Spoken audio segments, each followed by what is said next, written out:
AITA for refusing to pay for the wedding after my wife gave her ex all the credit? I'm Leo, 44, and for 10 years I've been Rachel's husband and Chloe's stepdad. I never pushed Chloe to call me dad. I never corrected her when she introduced me as Leo, and I never tried to compete with Brandon, her biological father. I was just the person who showed up. I kept spare phone chargers in the kitchen drawer because Chloe was always losing hers. I fixed the loose cabinet handle her sweatshirt caught on every morning. I sat in the back row at school events when Rachel arrived late from work and Brandon didn't arrive at all. I taught Chloe to drive in a parking lot after she nearly took out a shopping cart return on her first turn. When she was 16 and called us from a friend's house at 1 in the morning because she felt sick and scared, I was the one who got out of bed, drove over, and took her to an urgent care clinic. Rachel met us there. Brandon answered the next afternoon with a text that said, "Hope she's okay." That was his pattern. He missed birthdays, then sent sentimental messages 3 days later. He skipped school events, then commented under Rachel's photos about how proud he was. He promised to help with Chloe's first car, disappeared when the transmission failed, and reappeared after I paid for the repair with a story about money being tight. Rachel always had a reason ready for him. At least he's trying now. He doesn't know how to handle guilt. Chloe still needs her father. I agreed with the last one. Chloe did need her father. That was why I never asked her to replace him. I just showed up when he didn't. When Chloe got engaged to Julian, she came to our house wearing a ring she couldn't stop staring at. Rachel screamed, hugged her, and immediately started talking about dresses. I opened a bottle of sparkling wine we had been saving and ordered takeout from Chloe's favorite place. Brandon called during dinner. Chloe put him on speaker. "That's my girl," he said. "We're going to make this wedding unforgettable." I remember glancing at Rachel. She smiled like the sentence had repaired 15 years of missed promises. At the time, I was happy for Chloe. Julian was steady, thoughtful, and direct in a way I respected. He asked questions and actually listened to the answers. He had been around long enough to know I was part of Chloe's life, though I later learned he didn't know how much of it I had carried. A week after the engagement, Rachel asked me to sit with her at the kitchen table. "Chloe's worried about the venue deposit," she said. "Could we help with a little of it?" "How much is a little?" She slid her phone toward me. The deposit was several $1,000s. I looked at the amount, then at Rachel. "Is Brandon helping?" "He said he would contribute."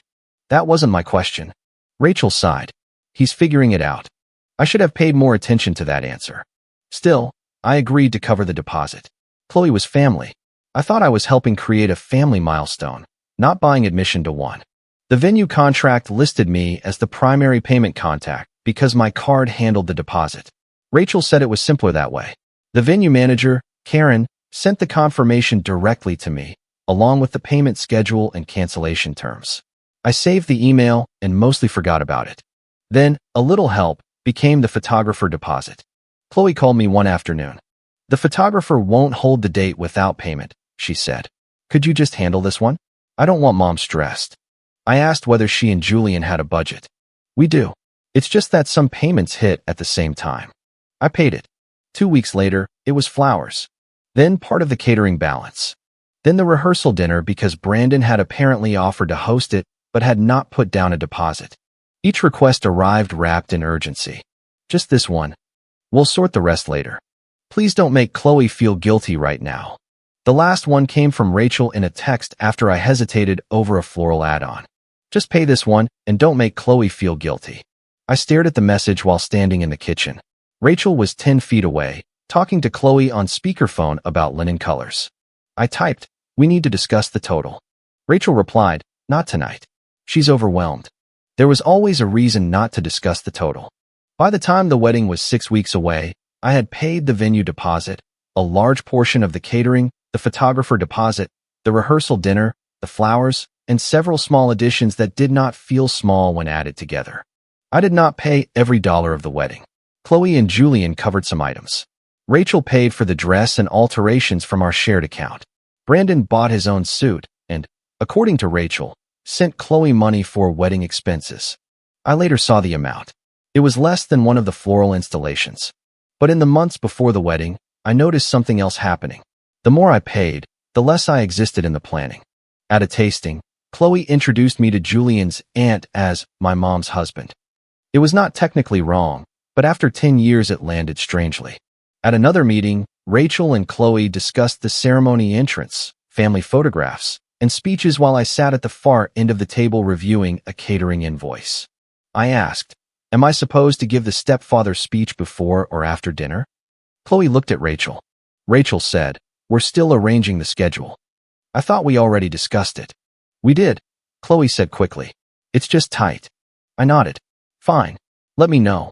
That evening, I asked Rachel why every role involving me seemed undecided, while every invoice involving me came with a deadline. She was removing earrings in front of the bathroom mirror. "Can we not turn this into a competition?" she asked. "I'm not competing." "Then stop acting like every detail is a vote." "I don't want to vote.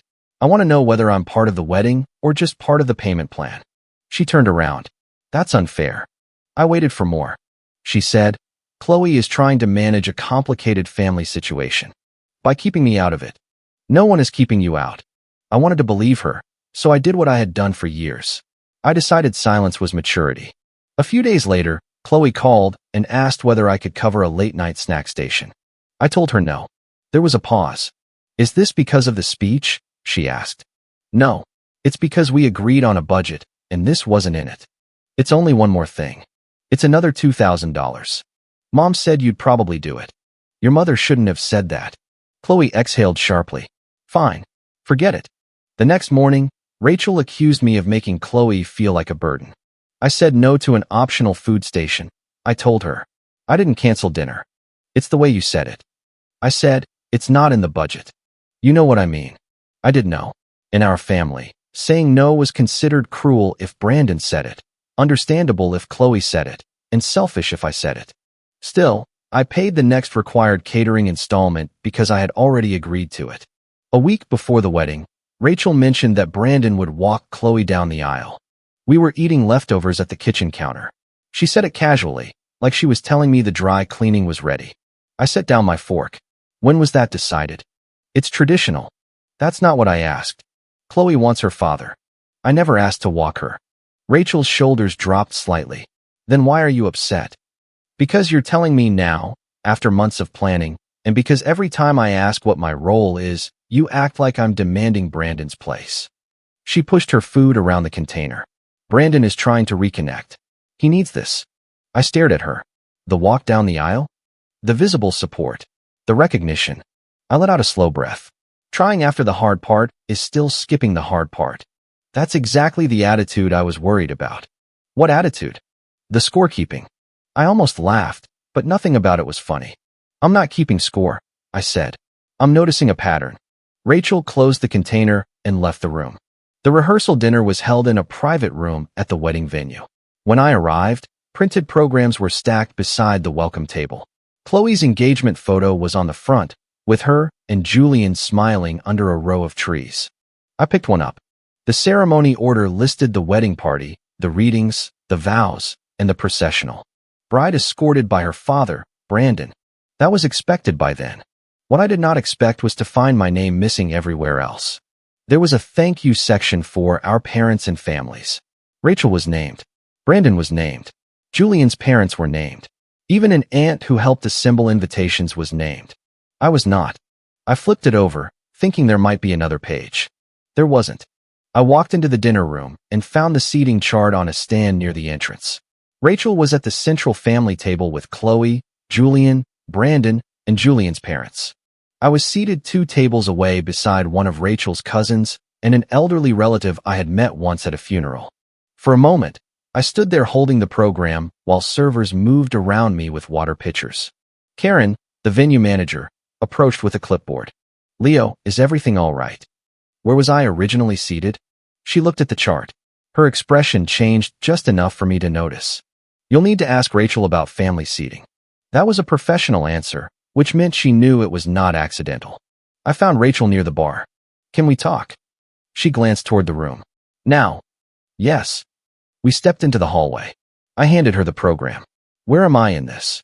She looked down, then back up. "Please don't start this tonight. My name is not in the program. My speech is gone. I'm seated away from you." The seating changed. "Why?" Brandon asked to sit near Chloe. There were 8 people at the table.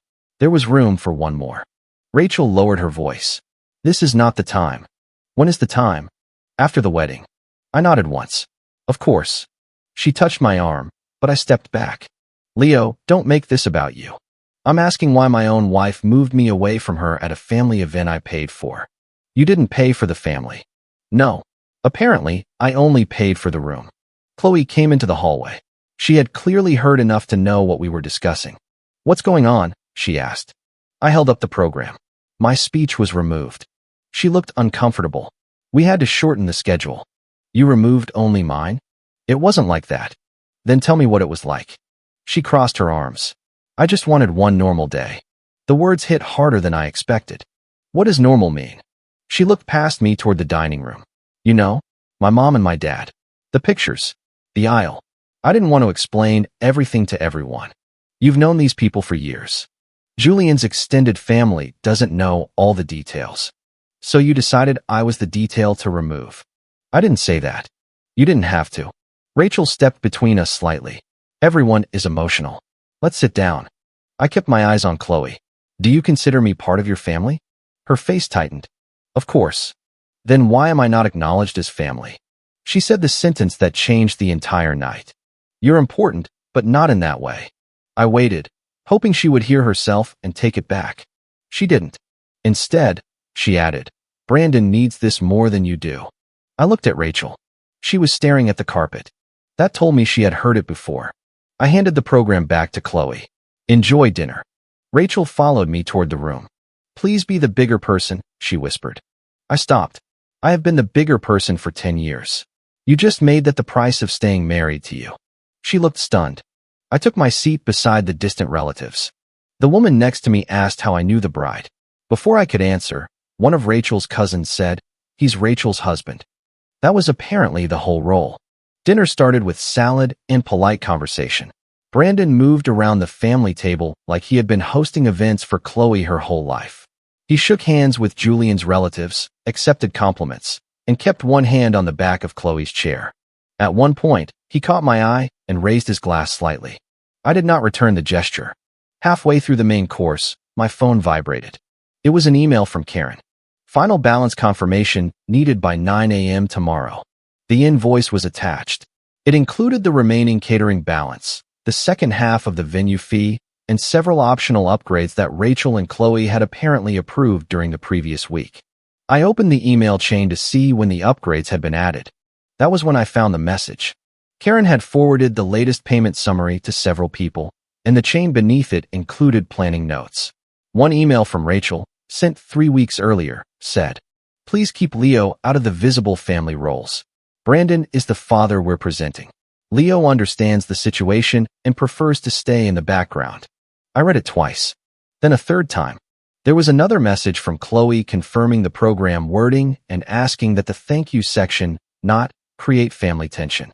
A separate note listed Brandon as the public family contact even though my name remained on the contract as the financial contact. Karen must have realized what she had forwarded because another message arrived almost immediately. Leo, I'm sorry. I assumed you were aware since you were the primary payment contact. Please call me if you need clarification regarding the contract. I looked across the room at Rachel. She was laughing at something Brandon said. This was not forgetfulness. It was not a last-minute seating problem. My wife had deliberately instructed the planner to erase me and had claimed I agreed. I stepped outside and called Karen. She answered on the second ring. I'm sorry, she said again. I can't discuss family decisions, but financially, your name is still on the contract. Which charges am I legally required to pay? I can tell you what is currently authorized and what remains optional. For anything beyond that, you may want legal advice. She explained that the original venue deposit was non-refundable and already paid. The signed contract made me responsible for certain base charges, but the final card authorization had not been completed. Several add-ons, including the floral installation, expanded bar package, late-night snack station, and full-day photography extension, had been requested but not yet paid. The caterer's final balance had a deadline the next morning. The venue would accept payment from another responsible party, but it would not continue services on vague promises. Do not charge my card for anything new, I said. I'll note that you have revoked authorization for unpaid add-ons. I need written confirmation. You'll have it tonight. I hung up and called my sister Paige. She answered with, "Aren't you at the rehearsal dinner?" "I am." "That tone says you shouldn't be." I walked farther down the hallway and told her about the program, the seating, Chloe's comment, and Rachel's email. Paige was quiet for a few seconds. Then she said, "They're not asking you to be kind. They're asking you to disappear. I don't want to destroy Chloe's wedding." "Then don't. Pay what you legally owe and nothing more." Rachel will say I'm punishing everyone. Rachel has spent years assuming you'll absorb every consequence because you're the stable one. I leaned against the wall. Paige continued, "Being quiet is only noble when people aren't using your silence as an eraser." After we hung up, I called an attorney I had used for a property issue years earlier. I reached his after-hours answering service, explained that I needed immediate advice about a contract and marital funds, and received a return call 20 minutes later. I gave him the basic facts without dramatizing them. He asked whether I had signed the venue contract, whether my card was authorized for future payments, and whether the unpaid charges were mandatory or optional. He told me not to dispute legitimate charges I had already approved and not to pretend the contract did not exist. He also told me I could revoke authorization for new charges and refuse to voluntarily fund items I had never signed for. Regarding our marital finances, he advised me not to empty accounts or hide money. He suggested preserving statements, redirecting future direct deposits into an individual account, and scheduling a proper consultation after the weekend. That was enough. I sent Karen a short email confirming that no further charges were authorized on my card beyond existing signed obligations. I asked that unpaid optional items be redirected to Rachel or Brandon and that the final balance be presented to them for payment. Then I saved the relevant emails, invoices, bank transfers, and text messages in one folder on my phone. I was not trying to wreck the wedding. I was done underwriting a lie. When I returned to the dinner room, dessert plates were being cleared. Rachel stood with a glass of wine and tapped a fork against it. The room quieted. She thanked Julian's parents for welcoming Chloe. She thanked Chloe's bridesmaids. She thanked the people who had traveled. Then she turned toward Brandon. "And Brandon," she said, smiling, "thank you for stepping up when Chloe needed you and helping make this wedding possible." A few people applauded. Brandon placed a hand over his heart. I looked down at the tablecloth and almost admired how complete the lie was. Rachel had not merely erased me. She had reassigned my work. The cousin beside me whispered, "That was generous of him." I said, "Interesting choice of words." Rachel heard me. Her smile tightened. "Leo, is there something you'd like to say?" It was a trap. If I stayed silent, her story stood. If I objected, I became the jealous stepfather who ruined the rehearsal dinner. I had planned to handle the money privately. But Rachel had chosen to make the accusation public before I had even spoken. I stood slowly. "I wasn't planning to give a speech," I said. Apparently that part was removed. The room went still. Rachel put down her glass. "Please don't do this." "Do what?" "Make Chloe's wedding about yourself because you can't accept Brandon as her real father." Chloe's face crumpled immediately. "Leo," she said, "why are you humiliating me? I haven't said anything about you. You're threatening to cancel things." I revoked payment for things I did not authorize. Brandon stood. "Let's focus on Chloe," he said smoothly. "Money shouldn't be the point." I looked at him. "Then covering the remaining balance should be easy." He gave a small laugh, as though I had made an awkward joke. "This isn't the place for a financial argument." Rachel stepped closer. "You're jealous. That's what this is.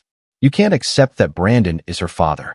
Several people looked at me with the expression people wear when they think they are witnessing a private resentment finally come out. Brandon shook his head. "A real father puts his child first." I let the sentence sit for a moment. "You're right," I said. "A real father puts the child first. He also doesn't show up at the finish line and take credit for the person who ran the race." Brandon's face hardened. Rachel said, "That is enough." "No," I said. Enough was the email telling the planner to keep me out of visible family roles while leaving my name on the payment contract. Julian looked at Chloe. "What email?" I took out my phone. Rachel moved toward me. "Do not start showing private messages. You made this public when you told the room Brandon made the wedding possible." I did not pass my phone around. I did not post anything. I opened the planner email and read one line. "Please keep Leo out of the visible family roles. Brandon is the father we're presenting." No one spoke. Rachel's face went pale. Chloe looked at the floor.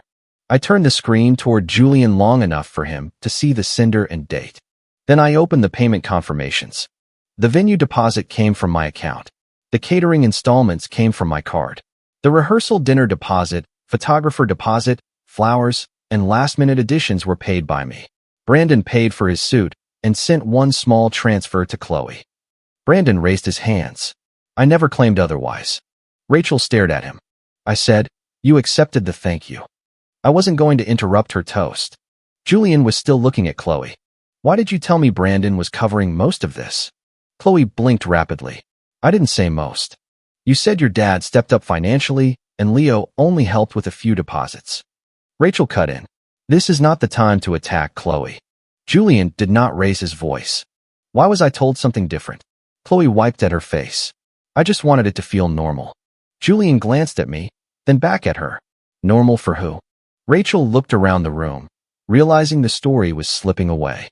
Leo is shaming this family because his ego got bruised. I met her eyes. "No. You humiliated me with a lie and expected me to keep paying for it. You agreed to help Chloe. I agreed to help his family. You presented me as a stranger." I opened Karen's invoice. "The remaining balance is due tomorrow morning. I have revoked authorization for the unpaid optional items. The base balance can be paid by anyone. Karen will redirect it to you and Brandon." Brandon frowned. "Let's not make this transactional." It became transactional when my card stayed and my name disappeared. Rachel said my name like a warning. I looked at her.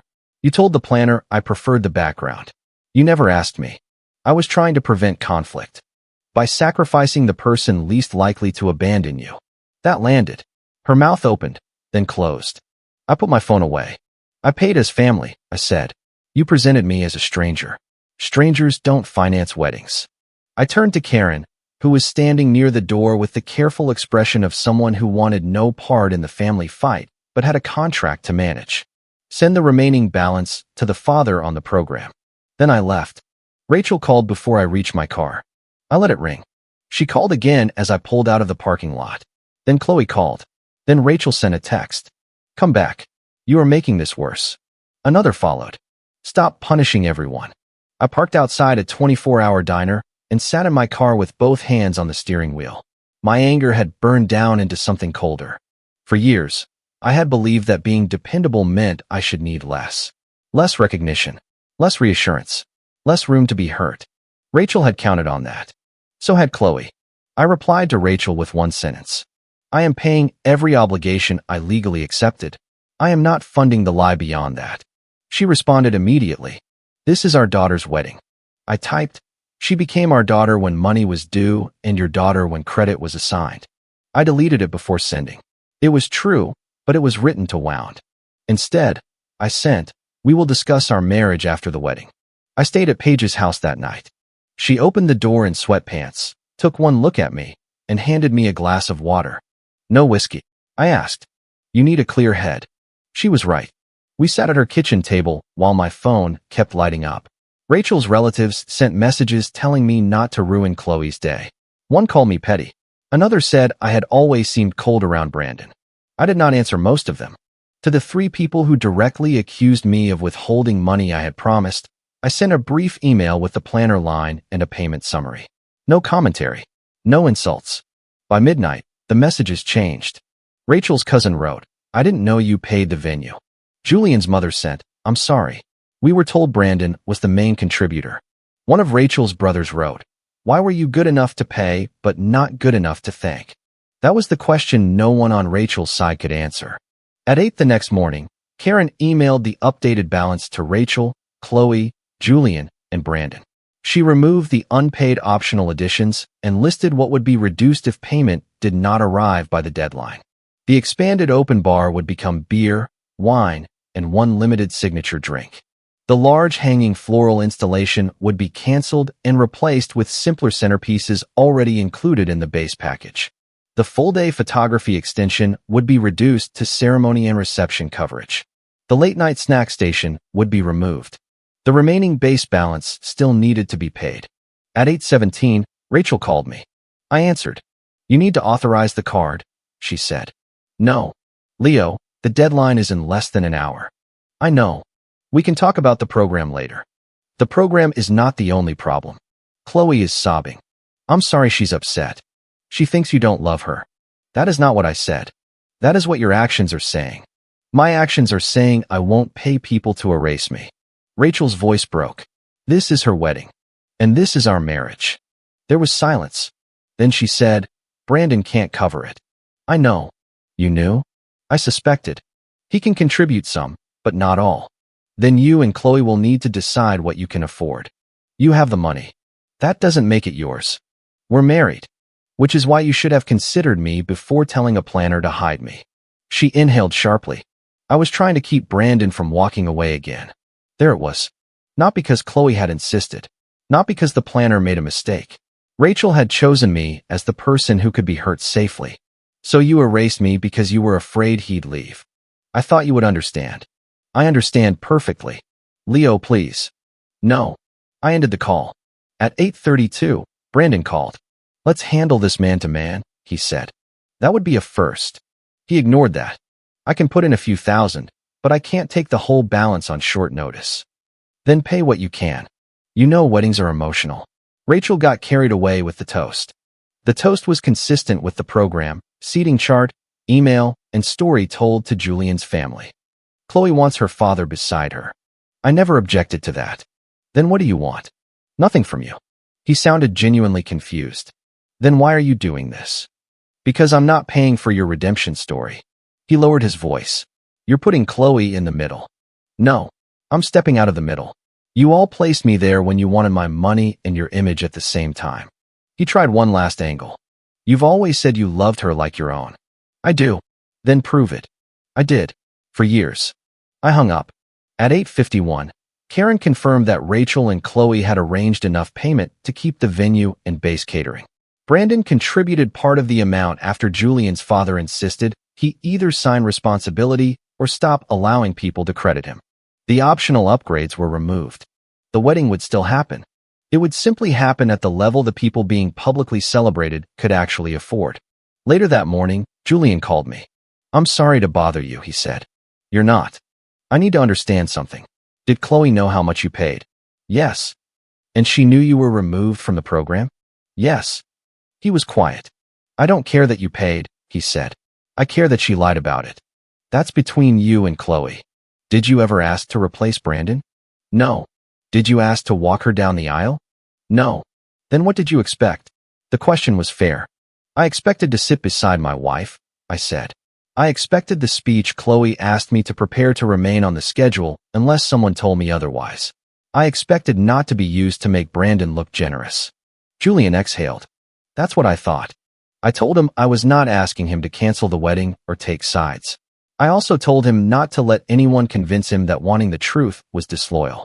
Before hanging up, he said, for what it's worth, I know who showed up for her. I appreciated the sentence, but it came too late to change my decision. Rachel spent most of that day sending messages that swung between anger and panic. You embarrassed me in front of everyone. We should have handled this privately. Please stop punishing Chloe for my mistake. Then, near midnight, come home. We need to move past this. I replied, counseling, separate finances. No more decisions about Brandon that require erasing me. Those are the starting conditions, not the finish line. She called immediately. You're separating our finances over one email? No, I'm separating them over 10 years of being told to absorb the cost of your conflict avoidance. That's not fair. You told a planner I agreed to disappear. I was afraid Brandon would make a scene. So you made me pay to prevent it. I didn't think you'd react like this. That sentence clarified more than she intended. You didn't think I would stop, I said. She was silent. You thought I would be hurt, stay quiet, pay the balance, sit in the back, and come home with you afterward. I thought you loved Chloe enough not to ruin this. The wedding is not ruined. It's been cut down. It has been adjusted to the budget of the people receiving the credit. She started crying then. Not dramatically, just tired, uneven breaths. I made a mistake. You made a plan. That's cruel. It's accurate. She asked whether I was leaving her. I told her I did not know yet. That was the truth. The next day, I met with the attorney in person. I moved my future direct deposits into an individual account, and left enough money in the shared account to cover ordinary household bills. I did not hide assets or drain anything. I downloaded years of statements and documented the wedding payments. Then I went home while Rachel was out and packed a bag. On the dresser was the suit I had bought for the wedding. Rachel had chosen the tie to match the family colors. I left both behind. The ceremony was scheduled for Saturday afternoon. Saturday morning, Chloe texted me, "Are you really not coming?" I read the message several times. I wanted to say that I had attended hundreds of smaller moments that mattered more than a ceremony. I wanted to remind her about the driving lessons, the clinic, the school fees, the nights she called me because Brandon did not answer. But listing those things would have sounded like I believed love earned a public title. That was not the point. I wrote, "I won't attend as a prop seated in the back while everyone pretends I was only a checkbook. I hope the day is peaceful. I will not interfere with it." She replied, "I didn't mean it like that. Then, I just wanted one normal day." I typed, "You were allowed to want Brandon beside you. You were not entitled to erase me and use my money to make him look responsible." She did not answer. The wedding happened. I know because Paige and I had lunch at a small restaurant, and my phone stayed face down on the table while messages arrived. Brandon walked Chloe down the aisle. The floral installation was gone. The centerpieces were smaller. The bar offered beer, wine, and one signature cocktail. The photographer arrived later than originally planned. The snack station never appeared. None of that made the wedding a failure. People still ate. Music still played. Chloe and Julian still exchanged vows. But Brandon was no longer treated like the man who had rescued the event. By then, enough people knew the truth that his polished comments landed differently. Rachel's brother later told me that when Brandon accepted compliments, the room became noticeably uncomfortable. Julian's parents were civil, but not warm. Several of Rachel's relatives asked why I was absent. Rachel apparently said, "He chose not to come." Her brother answered, "You gave him a seat with distant relatives after taking his money. What choice did you think you were offering?" I did not need people to defend me, but I admit it mattered that someone finally said it aloud. Rachel came to Paige's house the following evening. Paige opened the door, looked at her, and said, "You have 20 minutes unless Leo asks for more." Rachel normally would have been offended. She only nodded. We sat in Paige's living room. Rachel looked exhausted. Her hair was pulled back, and she wore the same sweater she had worn during cleanup at the venue. "The wedding was beautiful," she said. "I'm glad. Chloe kept looking for you. She knew I wasn't coming. She hoped you would change your mind. That was part of the problem. All of you kept assuming I would." Rachel looked down at her hands. "I need you to understand why I did it." "I understand why." "No, you don't." "Then explain." She took a breath. "Brandon had been showing up more over the past year." Chloe was happy. "Every time your role came up, he became defensive. He said people already saw him as a failure. He hinted that if the wedding turned into a celebration of you as her father, he might not attend. So you protected him." "I protected Chloe from being abandoned at her wedding. By abandoning me inside our marriage." Her eyes filled. "I thought you were stronger." "I am stronger. That doesn't make me disposable. I knew you wouldn't walk out on her. You knew I had a higher tolerance for pain than Brandon had for accountability." She looked away. "I should have told you. You should not have done it. I was trying to manage everyone." "No. You managed the person least likely to punish you." She nodded slowly. "I'm sorry." It was the first apology she had given without attaching a demand. I believed she regretted the consequences. I was not yet sure she understood the betrayal. She asked me to come home. I said no. She asked whether I would attend counseling. I said yes, provided we kept separate finances, and she stopped framing counseling as a reset button. "You made me look terrible," she said quietly. I held her gaze. "You made a terrible choice and lost control of the mirror." She flinched, but she did not argue. For the next several weeks, Rachel and I attended counseling. The early sessions were ugly in a quiet way. Rachel kept returning to her intentions. She had wanted peace. She had wanted Chloe to have a traditional wedding. She had wanted Brandon to stay. The counselor kept asking what those intentions had required from me. Eventually, Rachel said, "I expected Leo to absorb it." Hearing her say that mattered more than hearing another apology. We remained married, but I did not move back immediately. Our finances stayed separate except for a household account with agreed contributions. Rachel no longer had access to assume my income would solve whatever problem she avoided discussing. I also stopped being the automatic emergency fund for Chloe. That boundary was tested quickly. A month after the wedding, Chloe's car needed repairs. In the past, she would have called me first. This time, she sent a careful text asking whether I knew a trustworthy mechanic. I sent her a number. I did not offer money. She did not ask. A few days later, she asked to meet me for coffee. When she arrived, she looked younger than she had at the rehearsal dinner. No bridal makeup, no family audience, no program to hide behind. Just Chloe in jeans, twisting the cardboard sleeve around her cup. "I owe you an apology," she said. I waited. She continued, "I used your help while acting like acknowledging you would complicate the pictures." That's true. I told Julian that Brandon paid more because I was embarrassed. Embarrassed by what? That my dad hadn't. The answer was honest, and that made it hurt more. "So you gave him my contribution?" She nodded. I thought if everyone believed he had stepped up, maybe he would become that person. You cannot build someone into a father using another man's money. I know. She wiped under one eye. I didn't think you'd actually stop. That was the problem. You counted on me loving you more than you respected me. She looked down.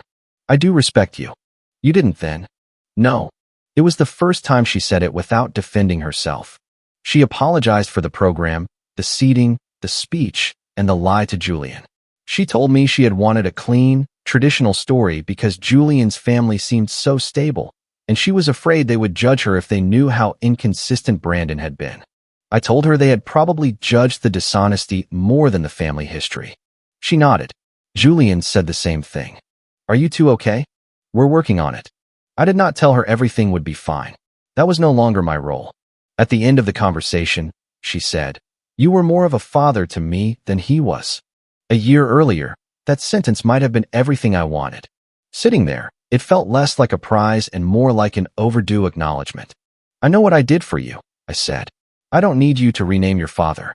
I needed you not to erase me." She cried quietly. I did not rush to comfort her. I let the discomfort remain where it belonged. Before leaving, she asked whether we could have dinner sometime. I said yes, but not that week. Forgiveness did not need to be immediate to be real. Brandon drifted back into his old pattern after the wedding. He posted several photos of himself walking Chloe down the aisle and wrote a long caption about always being there for his daughter. The people who knew the truth mostly ignored it.